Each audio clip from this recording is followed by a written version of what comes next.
Assalamualaikum warahmatullahi wabarakatuh. Perkenalkan, nama saya Angga Septiana Fauji, NPM 222191162, Fakultas Keguruan dan Ilmu Pendidikan, jurusan Pendidikan Jasmani. Dosen pengampu Ibu Melia Nurherliana, SPD, MPD. Saya di sini akan mempresentasikan mengenai perkembangan peserta didik.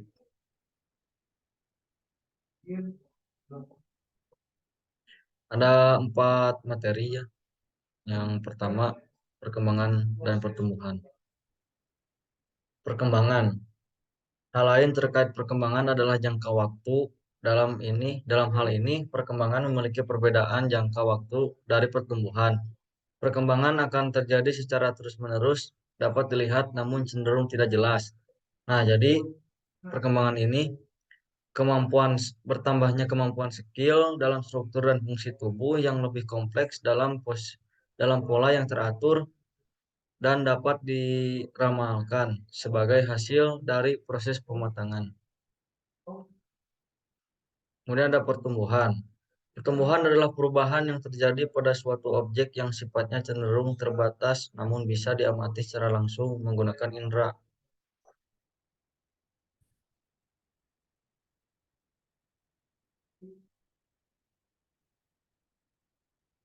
Kemudian ada faktor pertumbuhan dan perkembangan.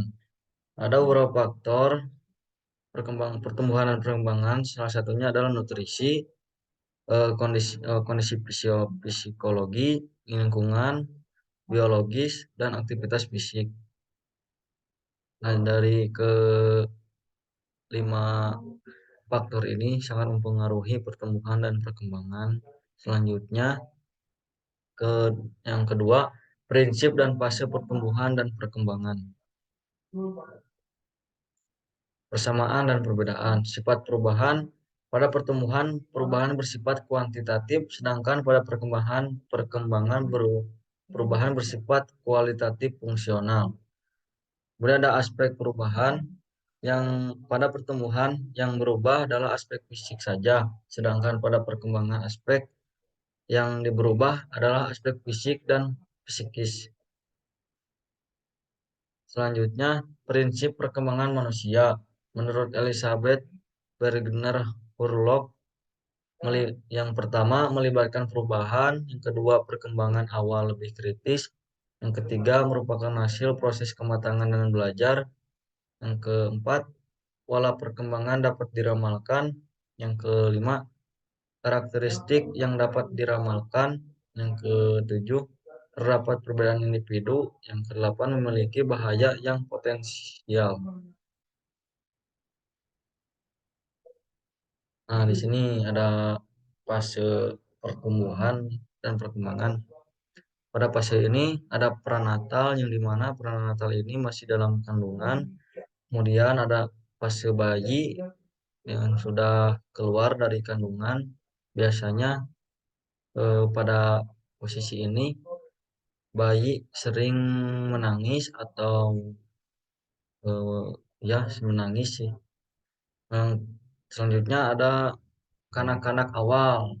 Biasanya pada kanak-kanak awal ini anak sering bermain dan juga kegemarannya juga bermain.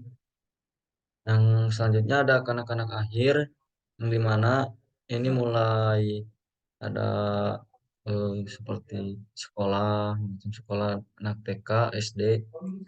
Yang selanjutnya ada remaja. Nah, tapi remaja ini tahap tahap dari awal masa puber. Terus ada dewasa, kemudian lanjut usia.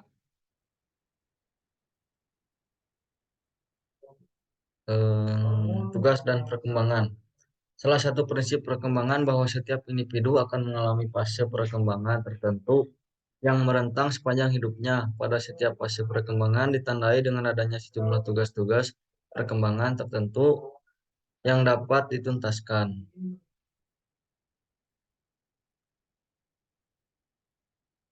Nah, selanjutnya ada sumber tugas perkembangan. Ada beberapa sumber Tugas perkembangan di sini yang pertama kematangan fisik, terus kematangan kepribadian, tuntunan masyarakat, juga tuntunan norma agama. Kemudian ada peran guru dan orang tua. Nah, peranan guru dan orang tua ini eh, sangat penting, sangat penting, yaitu membangun ras kepercayaan pada seorang individu agar ia lebih mudah mencapai hal yang diinginkan. Kemudian ada permasalahan dalam tugas perkembangan. Yang pertama, peserta didik yang sulit memahami suatu materi. Kedua, peserta didik yang kurang pandai. Ketiga, peserta didik yang nakal. Juga peserta didik yang tidak memiliki motivasi belajar. Selanjutnya, ada materi keempat, pubertas. Nah, di sini pubertas adalah fase pertumbuhan di mana akhirnya anak mengalami ataupun mencapai kematangan reproduksinya. Pada masa pubertas, sistem tubuh lain juga matang selama periode ini. Di masa pubertas ini, otak juga akan mengalami perkembangan yang cepat.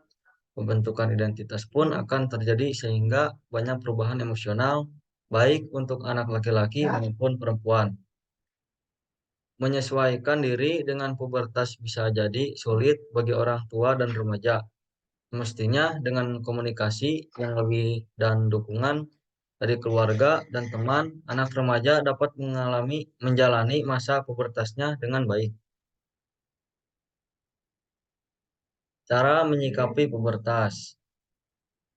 Sana tahap cara menyikapi pubertas menghadapi percepatan pertumbuhan. Yang pertama, mengatasi perubahan emosional. Kedua, beri pemahaman tentang penyakit menular seksual.